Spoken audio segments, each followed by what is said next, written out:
नमस्कार साथियों,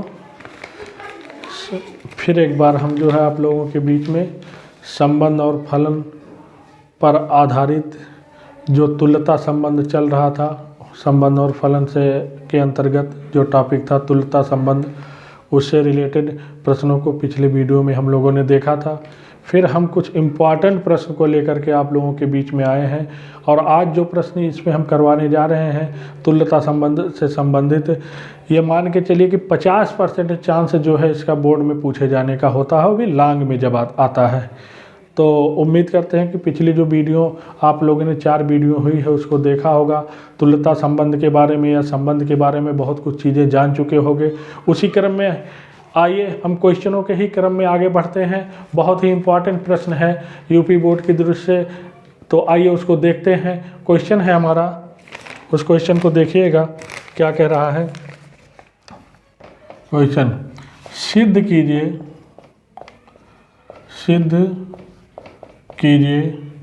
समुच्चय n क्रॉस n। अब की बार देखिएगा, हर बार जो है केवल सिंगल समुच्चय पर होता था, अब की बार जो संबंध समुच्चयों के गुणनफल से समुच्चयों के गुणनफल पर परिभाषित होगा। ये चीज़ ध्यान देने वाली बात है। तो सिद्ध कीजिए समुच्चय n क्रॉस n पर परिभाषित संबंध R, जहाँ R को जो परिभाषित करने का जो तरीका है यह इस रूप में दिया गया है। हमने भी शुरू में आप लोगों को बता रखा था कि अगर A कामा B बिलोंग करे R में ऐसे लिखो, चाहे A R रिलेटेड B ऐसे लिखो, ठीक। तो यहाँ पे परिभाषा इस रूप में दी गई है। एक चीज़ और है, अगर समुच्चय A से A पर परिभाषित होता था तो यहाँ और यहाँ सिंगल अवयव होते थे, लेकिन अगर समुच्चय A क्रॉस A से A क्रॉस A पर संबंध अगर परिभाषित होगा इस समुच्चय से इस समुच्चय पर, तो यहाँ का जो अवयव होगा वो कर्मित युग्म के रूप का होगा और यहाँ का भी जो अवयव होगा वो कर्मित युग्म का रूप का होगा। तो ये बात ध्यान से समझिएगा। चलिए हम अपने प्रश्न की तरफ बढ़ते हैं, उम्मीद है कि समझ गए होंगे, ठीक। तो देखना, जहाँ R को परिभाषित कैसे किया ये देखिएगा कि A comma B R related C comma D, यहाँ पे अवयवों का अवयव से रिलेशन है, लेकिन यहाँ जो अवयव है वो कर्मित युग्म के रूप में है। क्यों? क्योंकि ये संबंध R जो है समुच्चयों के गुणनफल से समुच्चयों के गुणनफल पर परिभाषित है, इसलिए, ठीक। तो जहाँ R को तो इम्प्लाइड इस तरह से परिभाषित किया है कि A प्लस D बराबर B plus C for all, जहाँ पे A comma B comma C comma D ये बिलोंग करेंगे किसमें, n में। n मतलब प्राकृतिक संख्याओं का समुच्चय, ठीक। जहाँ R बराबर इस प्रकार परिभाषित है, एक तुल्यता संबंध है, एक तुल्यता संबंध है, ये सिद्ध करना है। बहुत ही इंपॉर्टेंट प्रश्न है। जहाँ तुल्यता संबंध की बात हो, अगर इस प्रश्न की बात ना हो तो समझ लीजिए कि तुल्यता संबंध अधूरा है। इसी के जैसा एक और प्रश्न भी इसके बाद तुरंत हम करवाएंगे। वो प्रश्न जो होगा वो यहाँ केवल और केवल फर्क क्या है, ये प्लस की जगह इंटू हो जाएगा। तो हम ठीक जैसे ए वाला प्रश्न करेंगे वैसे वो वाला भी करेंगे, लेकिन जहाँ जो है बात प्लस की यहाँ अगर हो रही है तो वहाँ इंटू की हो जाएगी। तो आइए सिद्ध करने का प्रयास करते हैं। सॉल्यूशन देखिए कैसे कितनी चीज़ें कितनी सटीक लैंग्वेज जो है लिखी जाएगी, ये ध्यान दीजिएगा। तो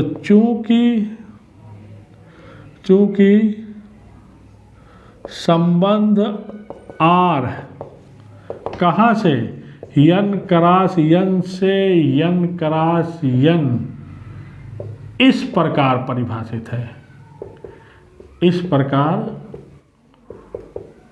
परिभाषित है कि की के बाद डैश कर दीजिएगा। कैसे परिभाषित है कि A comma B are related C comma D, तो implies that A plus D ये बराबर है किसके, बी प्लस सी के, for all A comma B comma C comma D belong N.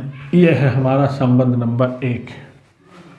ठीक, तब सिद्ध करना है, तब सिद्ध करना है, तब सिद्ध करना है आर एक तुल्यता संबंध है, तुल्यता संबंध है। आर एक तुल्यता संबंध होगा, तुल्यता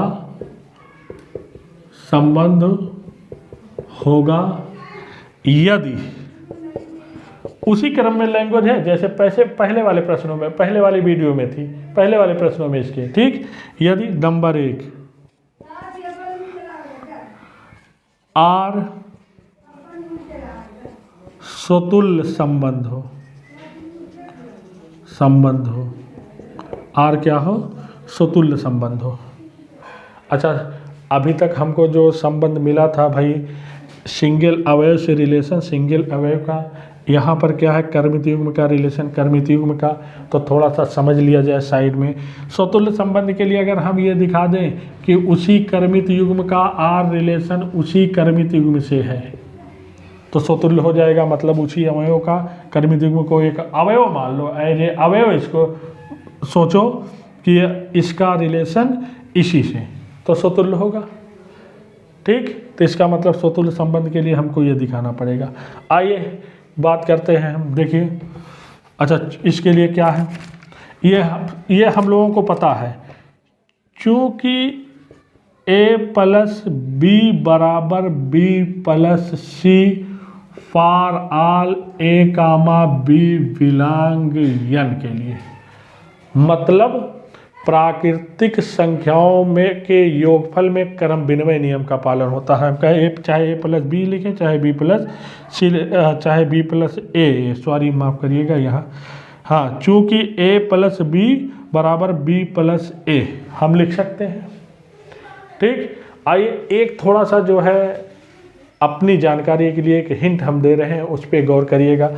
यहाँ जो संबंध दिया गया थोड़ा अपने, ऐसा नहीं कि वहाँ लिखना नहीं है, वहाँ लिखना नहीं, अपनी जानकारी के लिए सोच लो कि नंबर 1 2 3 4 इस रूप में नंबरिंग करके अपने मन में जाने रहो समझने के लिए। फिर से देखिएगा कि जैसे नंबरिंग कर लो, जहाँ यह है हमारा 1 2 3 4, मतलब अगर इस क्रम में है तो पहला प्लस चौथा बराबर दूसरा प्लस तीसरा मिल रहा है कि नहीं मिल रहा है, जिस नंबर में हमने नंबरिंग करवाने के लिए कही, मिल रहा है ना। तो यहाँ देखा जाए तो ये पहला, ये चौथा, ये दूसरा, ये तीसरा, नहीं, हाँ, ये पहला, ये चौथा, ये दूसरा, ये तीसरा, उस क्रम में मिल रहा है कि नहीं मिल रहा है। तो अगर ऐसा है तो ऐसा होता है, इसका मतलब उल्टा भी एरो लगा दो, अगर ऐसा है तो ऐसा भी होगा। तो उसी लिए हम कह सकते हैं कि इसलिए पहला यहाँ मतलब ए, ठीक, चौथा मतलब तब यहाँ के दिए दूसरा, मतलब ये दूसरा, तब दूसरा बी आर रिलेटेड बी का ए कामा बी, ए कामा बी। देखो उसी क्रम की परिभाषा लागू हो रही है हमने, जैसे यहाँ अगर यहाँ पे देख लो पहला दूसरा तीसरा चौथा, तो पहला प्लस चौथा बराबर दूसरा प्लस तीसरा, यहाँ था कि नहीं था। और परिभाषा भी तो ही कहती है, ये केवल अपने समझने के लिए, अपने समझने के लिए हम करेंगे ही नहीं कि यहाँ पता चला नंबरिंग करना शुरू कर दो। हाँ, नहीं तो बहुत से लोग हैं भाई नंबरिंग करना भी शुरू कर देंगे, नहीं, अपने समझने के लिए फिर एक बार मैं प्रयास कर रहा हूँ कि जैसे देखिएगा, ठीक, क्योंकि बहुत ही इंपॉर्टेंट क्वेश्चन है कि जैसे अपनी जानकारी के लिए संबंध दिया गया था, ठीक है, हमने परिभाषित कर लिया। अपनी जानकारी के लिए इसको थोड़ा सा अपने मन में जानो कि ये नंबर 1, नंबर 2, नंबर 3, नंबर 4। अब देखिए अगर यहाँ ऐसा रिलेशन है तो फिर 1 + 4 यहाँ मिल रहे हैं और 2+3 यहाँ मिल रहे हैं। इसका उल्टा अगर 1+4 और 2+3 मिलेंगे तो 1,2 रिलेटेड 3,4 होगा कि नहीं होगा। ठीक, तो अब आइए हम बात करते हैं स्वतुल्य संबंध। चूंकि हमको पता है कि प्राकृतिक संख्याओं के लिए कि a+b बराबर b+a हम लिख सकते हैं। अगर लिख सकते हो तो ठीक है भाई, लिख तो सकते ही हैं, सही है वो, उसमें कोई लेकिन तो है नहीं। अब यहाँ पे देखा जाए उस हिसाब से तो ये पहला बना, ये दूसरा बना, तो इसका मतलब पहला कामा दूसरा रिलेटेड ये तीसरा बना और ये चौथा बना, तो a कामा b मिल जा रहा है। मतलब अब हम तुल्यता के संबंध के रूप में इसको देखें, उसी अवयव का उसी से संबंध मिल रहा है कि नहीं मिल रहा है। अगर ये मिल रहा है तो इसलिए R एक स्वतुल्य संबंध है। तो स्वतुल्य प्रूफ हुआ। ऐसे गुणनफल वाले में यहाँ खाली प्लस प्लस की जगह इंटू इंटू रहेगा। ठीक, तो स्वतुल्य संबंध है, ये क्लियर हो गया। अब आइए सम्मित सिद्ध किया जाए। नंबर 2, इसी क्रम में चलिए आगे बढ़ते हैं। नंबर 2,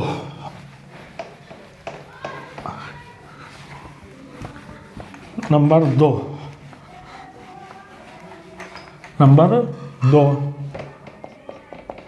आर सम्मित संबंध हो, आर सम्मित संबंध हो। चलिए सम्मित संबंध के लिए फिर उसी का माना a comma b R related c comma d। अगर ये चीज़ हम मान रहे हैं तो किसी तरह साइड में थोड़ा समझ लो कि अगर हम ये दिखा दें c comma d R related a comma b तो क्या गड़बड़ी है। अगर ये दिखा दे, मतलब अगर इनका रिलेशन इनसे और इन्हीं का रिलेशन इनसे मिल जा रहा है तो सम्मित संबंध की परिभाषा लागू होगी कि नहीं होगी। तो चलिए देखते हैं। तो मान लिया कि ऐसा है, for all a comma b comma c comma d belong n के लिए। अब देखिए अगर ऐसा है तो इसलिए संबंध की परिभाषा पे चले जाओ। पहला प्लस चौथा, ये हम अपने लिखना नहीं है, बस अपनी समझदारी के लिए हमने कहा कि इस कॉन्सेप्ट को पकड़िएगा। हमने पकड़ रखा इसलिए पहला प्लस चौथा मतलब a प्लस d बराबर दूसरा प्लस तीसरा होगा कि नहीं होगा। अच्छा देखिए, अगर हम इसी चीज़ को पलट करके लिख दें b प्लस c बराबर a प्लस d तो कोनो दिक्कत हमको तो नहीं लगता कोई दिक्कत होगी भाई, हो सकता है। अब यहाँ क्रम विनिमय नियम का पालन होता है, तो अगर ऐसे लिख दे c प्लस d बराबर c प्लस b बराबर d प्लस a तो क्या दिक्कत है। ठीक, अब ये देखिए ये पहला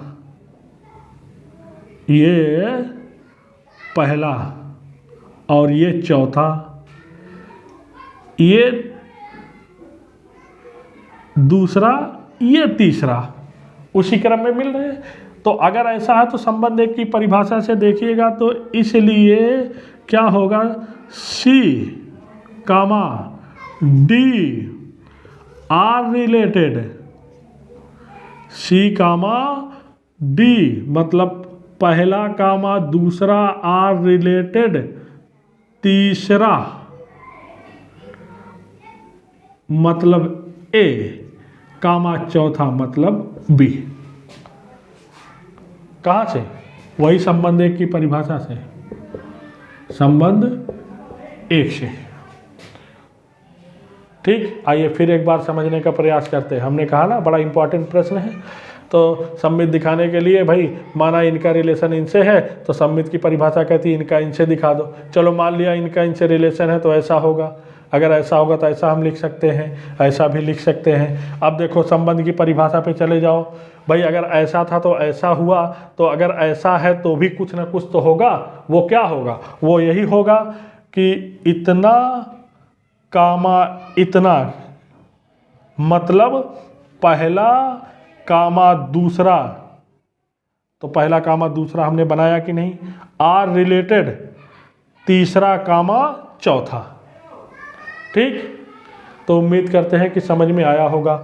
तो इसलिए हमने क्या देखा, इसलिए A comma B are related C comma D, तो implies that C comma D are related A comma B for all A comma B comma C comma D belong N के लिए। तो अगर इनका रिलेशन इनसे और इन्हीं का उल्टा रिलेशन इनसे मिल जाए तो इस प्रकार का संबंध जो है सम्मित संबंध होता है कि नहीं होता है। तो इसलिए हम यहाँ कह सकते हैं, इसलिए आर एक सम्मित संबंध है, आर एक सम्मित संबंध है। तो आर स्वतुल्य प्रूफ हुआ, आर सम्मित संबंध भी प्रूफ हुआ। अब आइए आर को जो है संक्रमक संबंधवा सिद्ध करते हैं। ठीक, तो देखिएगा तीसरी चीजें, नंबर 3 मिटा दे रहे हैं इसको। तो संक्रमक संबंधवा भी दिखाया जाए। चलिए नंबर 3, आर संक्रमक संबंध हो। संक्रमक के लिए माना A comma B are related C comma D तथा C comma D are related E comma F for all X comma Y comma for all A comma B comma C comma D comma E comma F belong N के लिए। मतलब single अवयव में जैसे हमने कहा था कि x related y related z, तो दिखा दो x रिलेटेड z, तो संक्रमक हो जाएगा। अब सोचो कि x की जगह a माइनस बी है, y की जगह c माइनस डी है और z की जगह e माइनस एफ है तो उसी रूप का।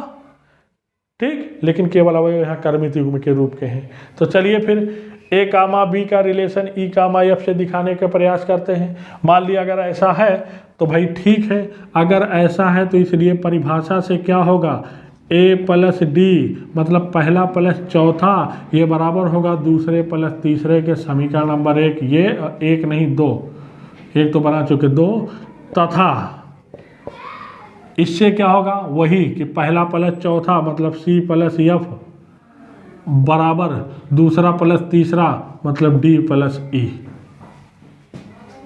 समीकरण नंबर 3। ऐसे गुणा वाले में इंटू मिलेगा।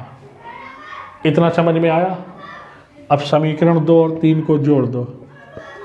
समीकरण 2 तथा 3 को जोड़ने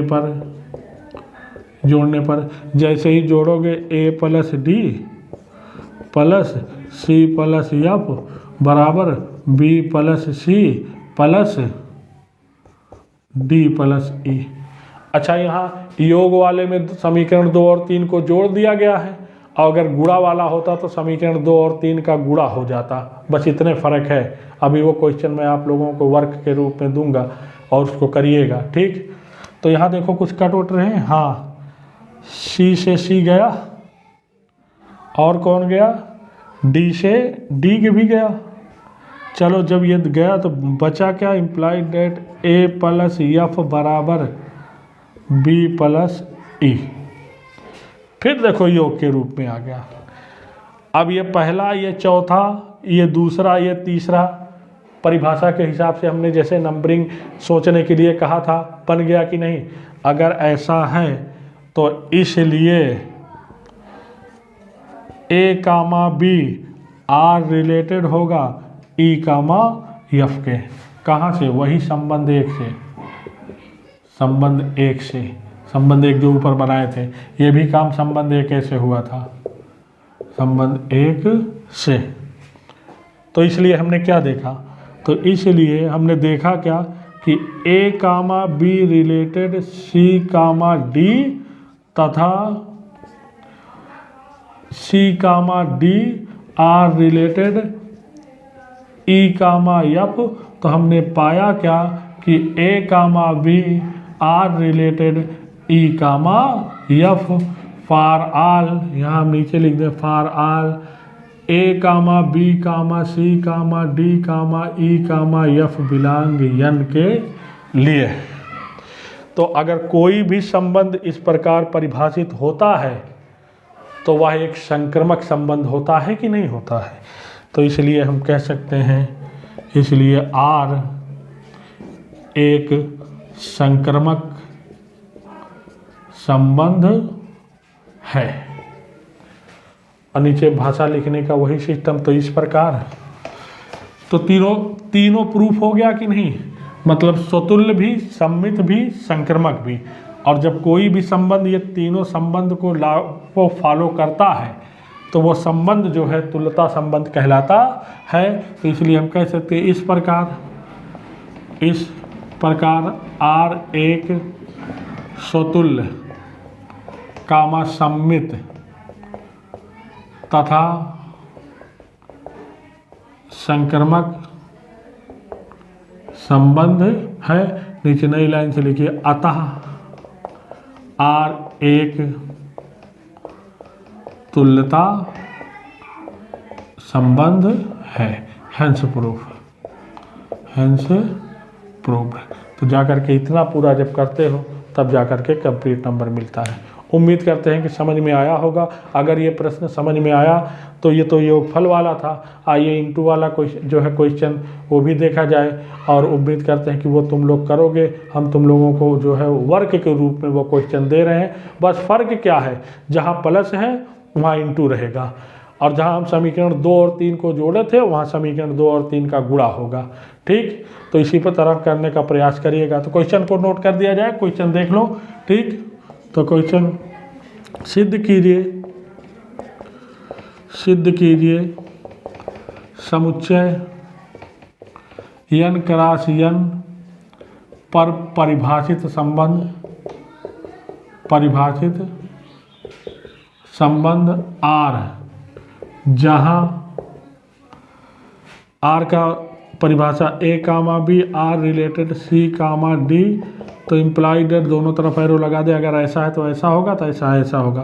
तो A इंटू D बराबर B into C for all A comma B comma C comma D belong n। एक तुल्यता संबंध है, एक तुल्यता संबंध है। तो इस प्रश्न को आप लोग करिएगा ठीक वैसे ही जैसे शुरुआत हुई थी, चूँकि जो है जैसे भी जहाँ से शुरुआत हुई थी इस प्रश्न, इसके पहले वाले प्रश्न में खाली बस जो है यहीं प्लस जहाँ था वहीं इंटू है। तो जहाँ वहाँ प्लस था वहाँ इंटू के रूप में कन्वर्ट करते हुए टोटल वैसे कर जाओगे। लैंग्वेज एक वर्ड वही लिखना है और उसके बाद प्रूफ कर जाओगे। तो ठीक, तो इन दोनों प्रश्नों को ज़रूर से ज़रूर करिएगा, क्योंकि तुल्यता संबंध की अगर बात आती है बोर्ड में तो समझ लो कि 50% जो है इन दोनों पे से किसी एक प्रश्न की बात होना संभव हो जाता है। तो उम्मीद करते हैं कि ये वीडियो भी आप लोगों को पसंद आई होगी और समझ में आया भी होगा। अगर नहीं समझ में आया होगा तो कमेंट के माध्यम से बताइएगा। ठीक, वीडियो आप लोग जो है शेयर भी करते रहिए और चैनल को सब्सक्राइब करते रहिए, ताकि कि जितने भी हमारी आने वाली वीडियो हैं चैप्टर बाई चैप्टर आपको पार्ट बाई पार्ट मिलेंगी, वो आप लोगों को मिलती रहे। आज के लिए फ़िलहाल इतना ही, मिलते हैं फिर अगली वीडियो में।